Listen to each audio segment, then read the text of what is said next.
Hello my friends, I'm Rick and this is your seat at the table, and we are looking at a nice light reflective glow off of the damn plastic cover on this thing here. Is that better? Yeah, a little bit better, right? So we're looking at Technical Readout 3150, and I'll tell you what, oof, boy, I was gratefully impressed with this one. I really liked what I saw, and Catalyst, you keep getting better with experience and age. I'm going to grant you that. And you know, not that any of you guys, any of your Catalyst people are probably ever going to hear any of my damn crap. But look, I've been watching a lot of the videos. You know, your six-sided dice or whatever channel that you got on YouTube that you started, and you're showing all these interviews with various people and members of the Catalyst and people who work with Catalyst and people who share our passion for the industry, and it really shows, opens up a deeper understanding of just how much history goes on. There's a lot of new players, new people in Catalyst as well. In relation, anybody that's newer than 10 years, if you've been with, I'm just saying, to me that they're still noobs. But people that carried over from FASA through the Fan Pro era and things like that, it's an awesome thing to see. And so when I look at this system and this book, and there's such an amount of material in here, it was just wow. I just kept going, and I just kept reading and reading, and at some point I started skimming over some of the stuff. I mean, one of the things that I really enjoy, and I say this numerous times, is the fact that they included a large amount of combat vehicles and support vehicles. So we have a whole plethora of new or updated versions of battle armor, and some of these are literally new, and others are just updated versions of older designs, which is, you know, understandable. And then there's ones that they're popular, but buddy, I struggle with this. In my mind, I mean, I look at this thing and I says, based on its weight, it's not, you know, where's the pilot sitting? He's not sitting here in a reclining chair. I mean, are you kidding me? They must be laying prone on their belly. Imagine operating it all day long on your belly, like half your existence laying on your, I don't know.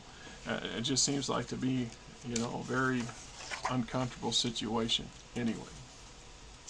So we get a battle armor and things like that. Then we come over to combat vehicles and support vehicles. And the fact that every major house should be mass producing equipment that's specific to them. But we've had the discussion and the argument, as well as the understanding over the decades, that one of the things that makes the Inner Sphere is the fact that despite all the differences amongst the factions differences are generally political or power based, and some cultural, but mostly political or power based differences. So a lot of the mega corporations, on the other hand, cross the borders and have since the Starleague era, which means everybody more or less has access to the same hardware everybody else has. At some point or another, you're either going to purchase, capture, or steal them, and you're going to get them, and you're going to include them in your table of equipment somewhere. You're just the way it's going to work. And then the other side of that is that, you know, when it comes to conventional vehicles, there's no reason why most houses shouldn't have unique stuff. Now, an armored personnel carrier is an armored personnel carrier. A VTOL is a VTOL. Who manufactures it shouldn't really all that matter. It's a similar problem we see with mechs. And I've been rolling around in my head for the past few weeks. As one of you guys made a comment about, you really should do video on discontinued mechs, or mechs that have fallen to the wayside. And I got this keeps coming back to my head because there's so much going on there. When you look at the history of mechs specifically, we all know the Mackey's the original mech. So, how many mechs came out in that first generation after the Mackey that don't exist anymore? I've seen references to the Hammerhands and to the Battle Axe, the predecessors of the Warhammer. And they didn't last very long because they had serious technical flaws, or they were learning curves for the Federated Sons who were producing them. But that's just the Federated Sons. So every house out there, every faction out there that had the ability to produce mechs, as soon as the hegemony started producing them and they could get their hands on the blueprint, they started doing the same. And after a few years, 10 years, 20 years at the best, they all had access to them. So, who are the oldest designs still in function today? You know, the Stinger and the Wasp are some of them. They were introduced not too many generations after the Mackie. Now, how many years after the Mackie? I don't have the exact numbers in front of me. I haven't started doing research on that stuff, but I really kind of want to know.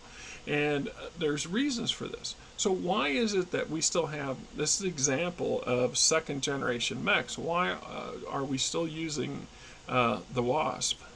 Well, if you look at all through history of the Inner Sphere of the clans, Battletech in general, we see a number of reasons between the all-out conflict of some of the succession wars obliterating the industrial and technical bases, limiting production capabilities and gradually diminishing production capabilities of their to not no longer be able to even support technology that was considered cutting edge at the Starlink era.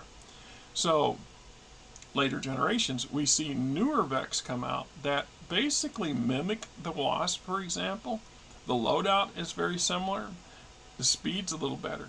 The armor's a little better. See, it's the nuances, and we have a completely different aesthetic to it. But a 20-ton 20-ton skirmishing mech designed for that purpose is basically, no matter what the title it gets called, it's fine. It's going to be pretty competitive to everything else in its category. So why don't we still see Mackies? Every now and then, somebody will put, in desperation or stupidity, will roll out an actual museum piece Mackie and put it in the field. I recently read one story about some yahoos at an academy that did that. They were invaded and then they put everything they could, including the Mackie, out of the museum. Which, ironically, in my mind, you still have an active fusion reactor in this museum piece. Oh, is that smart? I mean, I suppose we mothball warships and stuff for the similar principle. I mean, still having it armed with its weapon systems that were active in a museum piece. Most museum pieces that I know of have at least had their barrels muzzled or dismantled in such a way that they will never function as a weapon again. But that aside, so many improvements and even mediocre improvements in mech designs have occurred since the Mackie was fielded, and at the time the Mackie was fielded in considerable numbers. It's implied in several sources that majority of the Mackies were destroyed during the Starlink reunification, not the reunification war, but the Amorous Civil War. So, but several hundred of them still accompanied the SLDF onto the Exodus, which meant hundreds more remained behind, but they stopped producing them centuries and centuries ago, and you stop producing parts for them, which makes it even harder to maintain. And we see that in other mech designs too. We look at one called like the Whitworth, for example. The Whitworth, actually the mech I like it, but it at the time of 3025, until more recent era that somebody reopened a factory to produce parts and materials for them, the fact that they still existed after 600 years of combat and non-stop conflict in some form or another is a testament to the machine and the design and the durability and the technical skills of the people keeping them running. Right? So, you know, and I'm off completely on a different tangent. So we look at all the different options and opportunities. You'll never have a mini for every single one of these items. You just never will. But the fact that we should have such a variety of stuff available is a given. And we're talking hundreds of years, literally hundreds of years. So if we look at the Mackie as the example, you could have APC designs that go back to pre-state. We could see frickin' Strikers and Abrams running around if we really wanted to do that, because the technological designs that they use today were more than compatible to Battletech eras. And for a lot of places in Battletech and a lot of eras in Battletech, some of our technology we have available now supersedes what they have available to them. So I mean, you know, it's just the thing. So we look through all this stuff, and I love this sort of stuff. I really do. I think I like the vehicles more than I do the mechs, in my opinion. All right, and then I come across things like this, and I thought, Jesus, why weren't these in the initial game? Why didn't we have towed equipment? And it made perfectly good sense. And then we had some specialty weapon systems. This one here, I had to read it a couple times to get the gist of it. But sure, it makes perfectly good sense. Why not have these things? And the sheer volume and number of stuff, that was another thing. When you look at the stuff we had available to us in the late 80s, early 90s, this just was only a handful of TROs, which was to be expected. Battletech is just, you know, getting a roll going on. So you were really limited by how many designs. So there was a controversy earlier this year, or was it late last year? It might have been late last year, over the Rommel tank, because it's considered socially not pertinent anymore. It's not, because of it being a name from a general from a defeated government that was pretty notoriously hated by most of the rest of the world. Somehow or another, somebody decided it was not considered kosher to use it anymore, and they basically retconned it out. You got its patent variant, the patent and the Rommel. Basically, they were basically similar designs that was by competing companies on two different sides of the house fences, if you will. And for the love of Pete, history is history. If you make the same argument that they used to get rid of the Rommel, they should have redacted most of the stuff in Amorous stuff too. Because look at what was he representing? Hello, it's not hard. It's not hard. Yeah. Isn't that kind of racist to consider him a Mongol warlord or some great descendant of Genghis Khan or something? I mean, human nature is to repeat human nature. That's one of the things it annoys me and comforts me in some ways, is most of the idiotic, stupid BS we got going on today will fade away and be replaced with new idiotic, stupid BS, just given time. So, right, the fact that we have such a range of vehicles and types and designs, it was awesome just to see so much additional. And I've said that a couple other recent TROs I've read. So to see these things are beautiful, and it shows plenty of opportunities for growth and expansion. And we don't all have to have cookie cutter armies on the field. We can have distinctly different, mixes and units and so. Although there were in here where I was left scratching my head and going, right? We get, no, this one makes sense, because this is just basically a modern version of a heavy lift helo. That makes sense. And we start seeing some repair vehicles and support vehicles. These things were grossly unrepresented in the earliest stuff. Now we get here's one of the ones where I'm like, what is a quad V? And I had to do a little digging, so I get a little bit something to do with the Hell's Horses, and an attempt to, to meld the tank and the mech together to get a land version of, we called that a land air mech. Wasn't bad enough. We're going to have a tank mech, a mech tank. Why? What's the purpose? Why? Now, and I've said this before a couple times, and for the love of God, I would desperately love to know what resource I saw this in. There was a mech design back in the 90s, and I'm pretty sure it was either in a Stardate magazine or in Battle Technology. But it was a doozy of an assault mech, because it's an artillery mech. And I thought it was called the Huntress or something like that, but obviously they've come up and used that name for something else.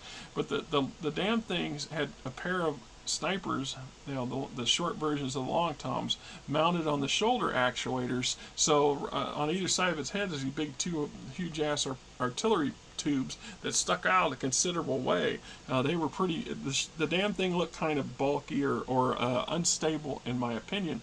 And the lower legs were thick, but what made them really weird was the entire backs of both legs had tracks on them. It was just as if they could lower down on the tracks to give the mech a more stable position to fire those artillery pieces, and then it could move around, and then it would return to its legged version to run away and stuff.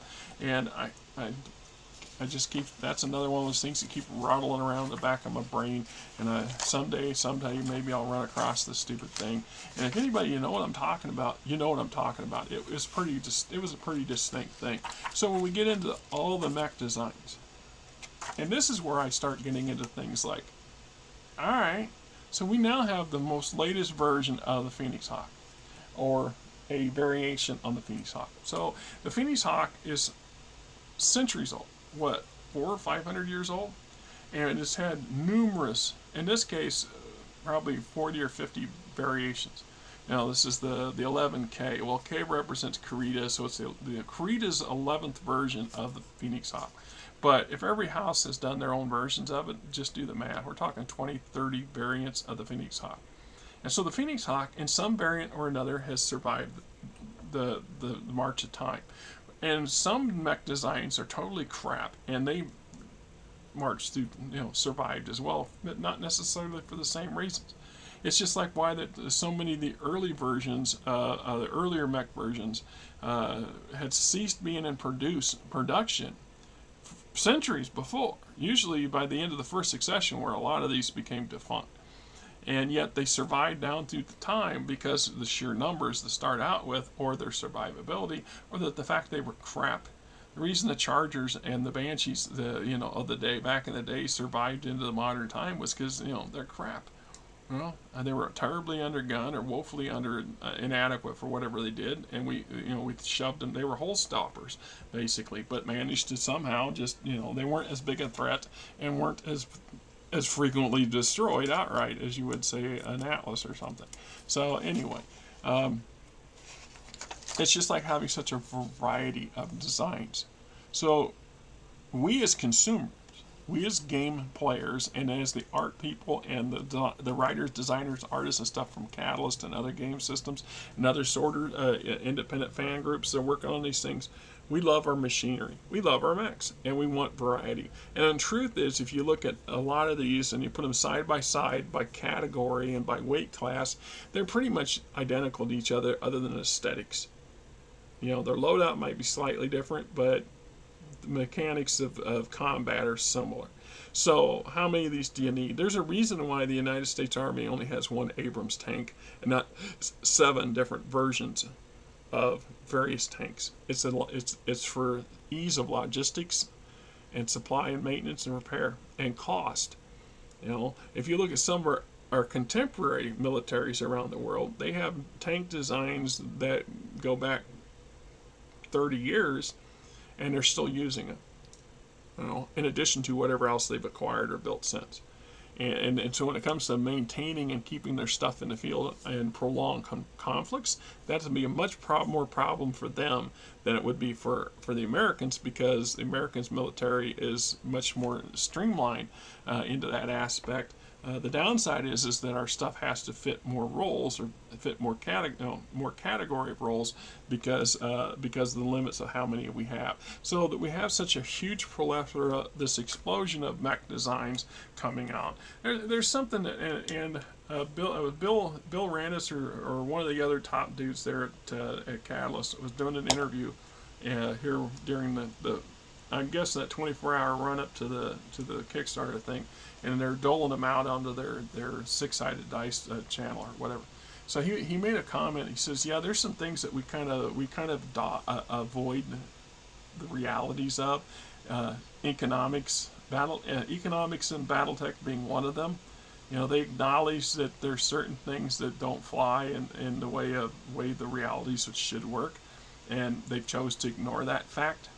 And the fact that the official person is saying that, one of the top dogs is saying that, I'm thinking, see, I'm with that. You're being honest about it, because I've done videos on it. You probably heard me gripe about the question, the limited number of jump ships compared to the amount of crap that goes on in the inner sphere today.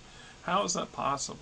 I mean, just sheer numbers tells me that that's not possible. I see story after story of entire regimental combat teams delivering tens of thousands of soldiers and their equipment to a planet. And we did that with, what, 2 jump ships? Bullshit. unless you got some jump design. You got some monster jump ship designs that you haven't shared with the rest of us there, CGL. Well, it's not CGL's fault anyway. All that came back from fastest day. It's just like the realities of physics when it comes to mechs in the first place. You know, is what it is. It's a up and down thing. They've been dealing with it ever since. So anyway, like I said, you get such a plethora of stuff, and somebody will come up with an awesome new image, and somebody will say, Jesus, we got to figure out how to use that artwork. So now we got to create all the stats and equipment to go around it. Or somebody comes up with some, you know, great stats for something like this, and then somebody says, oh, well, we need to flush it out. Let's get some fluff in here. Now we need a piece of artwork to go with it. And, oh man, I'm telling you, yeah, I get you. So by rights, most of the early generation stuff is gone. So every now and then, we'll go back to my WASP analogy, because I don't know that there was a WASP in this list or not. But if you look at how many variations and reworks of the WASP that have come down the road, then it's not hard to understand that the sheer numbers played a role in how come they're still around. They're also easily, when it comes as mechs go, they're cheaper and easier to maintain and to produce than most of the other designs. So this helps add to their agility or their survivability. Yeah, see, I didn't think these are just some additional updates or some new ones, because obviously not everything's listed in here. Yeah, but they don't have there's not a WASP in here. Yeah, it is what it is. Frickin' proto-mechs. Nice, they included a decent amount of aerospace fighters and stuff too. That's something that's woefully lacking a lot of TROs, in my opinion. So the idea being is that if you go back to the very initial production runs of the WASP, for example, the odds are probably very tiny that any of those existing mechs still are around. Not impossible, but not likely. You know, most the lifespans of most mechs are years, if that. Then there's they see a lot of combat, and then that's the end of them.